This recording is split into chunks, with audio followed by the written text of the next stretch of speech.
My ex-girlfriend took her own life in middle school and told me I was the reason why. I spent the rest of my life traumatized trying to heal, but now 8 years later, I just received a friend request from her. Posted by you/the_drunken_otter. In 8th grade, I, 21M, met this girl, North.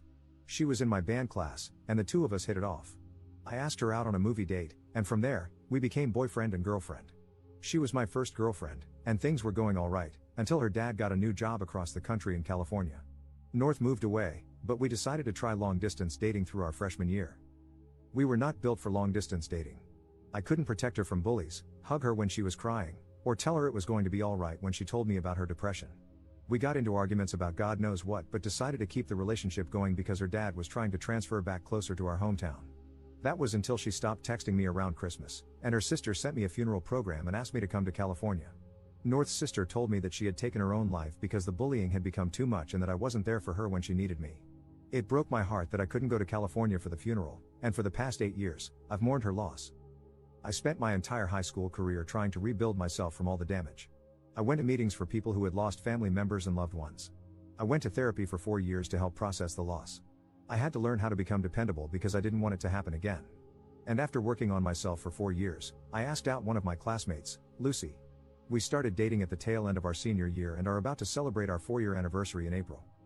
Last night, I got a notification from Facebook saying that I had a new friend request. I opened the app and found out that it was from North. She looks older, but there's no denying it, it's her. There are pictures of her as an adult with her fiancé and her newborn daughter. I spent 8 years of my life believing that she was dead, but here she is, with undeniable proof that she has been living a great life without me. My stomach is in knots, my heart is sinking to the ground, and my mind is racing, trying to figure out what happened and what I should do. Do I accept the friend request? Do I ignore it and try to move on? I feel completely lost, and it feels like my entire life has been a lie. I've spent the entire night looking at pictures of her and her family, floored that she would do this to me. Relevant comments. Commenter. That is wild, I'm sorry to hear that. Have you ever Googled her name in those 8 years, and did nothing about her ever come up? Did you follow her on any social media when you were together, and did all those accounts simply stop updating? Did those accounts have an in memoriam post or anything like that? Ops response. She's always been coming and going with social media. She'd make an account, stop posting for 6 months, then make a new one whenever she wanted to restart. I have tried Googling her, but she shares a name with a UCLA professor, so UCLA is the only thing that comes up after miles of scrolling. Commenter 2. So, I don't know if it's the healthiest option, but I would 100% want closure. Accept the friend request and send her a message saying how happy you are to see that she's alive since you were under the impression she had committed suicide. How thankful you are that it was a lie and that you're happy she's clearly in a better place. Do not accuse her of anything. If you feel inclined, let her know that her death led to you dedicating a part of your life to being the person you felt she needed at the time. Let her apologize if she does, don't feel inclined to accept it, and feel free to let her know that she caused a lot of hurt. I wouldn't engage beyond finding closure, and I 100% would block her after getting it. Ops response. I do want closure, but I don't want to chase it with how stirred up I am right now. I don't know if I'm happy that North is alive. Don't get me wrong, I don't wish death upon her, but I feel upset that she would do that. I dedicated a third of my life to her, and now that dedication feels like it's been ripped from underneath me. A part of me is happy that she's alive, but I'm also angry, devastated, and heartbroken that I wasn't the person she could simply talk to, that I was such a little crap that it was easier to fake her death than to break up with me. But so much has changed for me because of this. I'm happy with how my life is turning out, but so much of that came from wanting to do right by her memory. And now it's just, I don't know what it is, but I know it sucks. Update same day. Thank you to all who have responded. I want to get to each and every one of you, but for now, I hope this update will do. For now, I have decided to wait until Lucy gets home from work before I make any decision on whether or not to accept the friend request. I want to know what she thinks, and I can always depend on her to keep me level-headed. But until then, I just kinda want to sort out my feelings. I remember the day I found out about North's supposed death. It was a few days before Christmas, and the snow had just started to hit the ground. I remember walking to the edge of the neighborhood along Main Street. I sat on the sidewalk, watching the cars, thinking about how, if I walked onto the road, they wouldn't be able to stop. I was sitting there on the sidewalk, contemplating for what felt like hours. It was there that I decided I wanted to keep living. It was the most important choice of my life. But now that choice feels hollow. It feels meaningless. Every decision I've made since then has come from that choice I made 8 years ago, and now it feels empty and without promise. I'll keep you guys updated on what Lucy and I decide. Please don't think for a second that I plan to do anything drastic, I really don't, and I want to keep making that choice to live. But for now, I just need to figure out my meaning. Second update 2 days later. I accepted the friend request. After Lucy and I talked about it, we agreed that the possibility of getting some sort of closure would be worth it. So I accepted the friend request and sent out a text saying hello. About half an hour later, I received a notification that North had responded. We started talking a bit, discussing how our lives had been.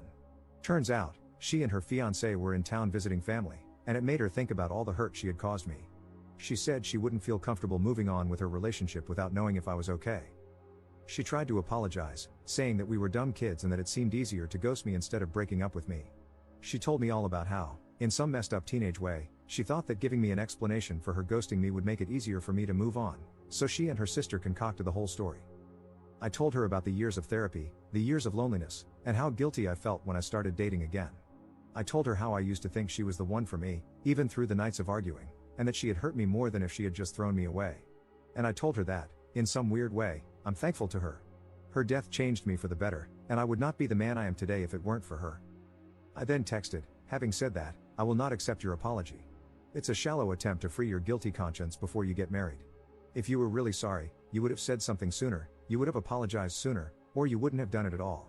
You took the coward's way out, and I do not forgive cowards. She said she understood but hoped that one day I could move past the hurt she caused me and find it in my heart to forgive her. I took screenshots of the whole conversation and sent them to her fiancé. I don't know if he knows the story between me and her, but now he has enough of an idea that they can start that conversation. I hope they figure out how to move past it. After all, they look very happy together, and the mistakes of a teenager shouldn't affect her current life. However, I'd be lying if I said there wasn't a part of me hoping it crashes and burns. I know this is not the update some of you wanted. Some of you really wanted me to bully my way through the conversation or play mind games to mess with her. But that is not who I am, nor is it who I want to be. On the bright side, I can now truly move on from the relationship that cost me 8 years of my life and put the whole story of North behind me. Thank you to everyone who helped me find the courage to face this head on, thank you to everyone who sent kind words, and thank you to the guy who DM'd me the number for the sewer slide hotline. I won't need it for the foreseeable future, but I appreciate it nonetheless. Notable comments. Commenter. All of that seems just so unnecessary. I want to break up with him, but I'm a coward, so I don't want to tell him directly. So, I'm just gonna ghost him because that's easier than breaking up with him. But I want it to be easier for him to move on, so I'll have my sister create a funeral brochure and make up a lie about me killing myself. But we're also going to blame him for not being there to protect me, so much for sparing his feelings, I guess.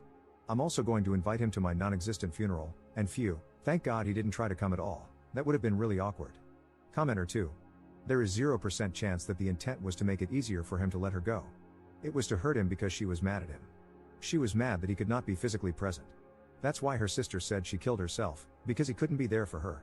Her coming forward and apologizing was an act of self-preservation.